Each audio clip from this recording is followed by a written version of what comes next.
The 2 American aid workers infected with the deadly Ebola virus in Africa are alive and healthy. Both have been discharged from a hospital in the U.S. city of Atlanta. After nearly 3 weeks of treatment, doctors say Kent Brantley and Nancy Whitebowl show no sign of the disease and pose no threat of passing on the infection. CCTV's Daniel Ryntjes is in our newsroom with more. And Daniel, first of all, how do they know that these 2 individuals have been fully cured? Well, the international guidelines are that no Ebola is in the bloodstream and that they've not had any symptoms for 2 or 3 days.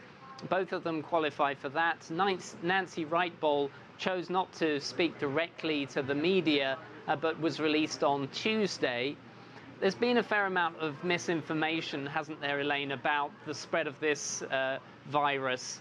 And so the fact that today Dr. Kent Brantley, who is the other medical missionary from Samaritan's Purse, who hugged all of the medical professionals today at the press conference, a real gesture of thanks, but also clearly a signal to the American people.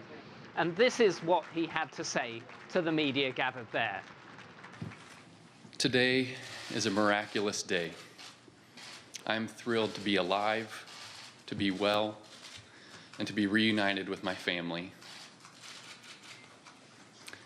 As a medical missionary, I never imagined myself in this position. And Daniel, the 2 received an experimental drug while they were still in Liberia. Did this drug save their lives? Well, certainly in the case of Dr. Kent Brantley, there were some signs that when he received the drug, he seemed to have made a pretty miraculous recovery. Those are the reports that we received. But let's not forget that the Spanish man who was also given the drug actually died. And so the head of the infectious diseases department at Emory University says he simply doesn't know at this stage what the impact of this drug, ZMapp, is going to be.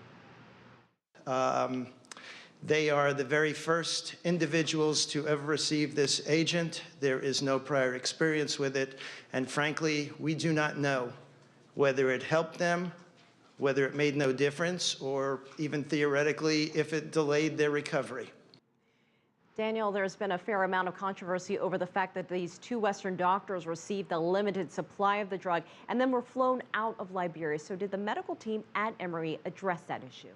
Well, Dr. Ribner said he was very mindful of all those in West Africa still fighting for their lives against this threat, and those who are caring for them and putting their own lives on the line. But he said it was clearly the right decision to bring them back to the United States as patients because of the special facilities they had. And specifically, he said the monitoring of fluid and electrolyte replacement was very critical, as was the monitoring of blood clotting abnormalities.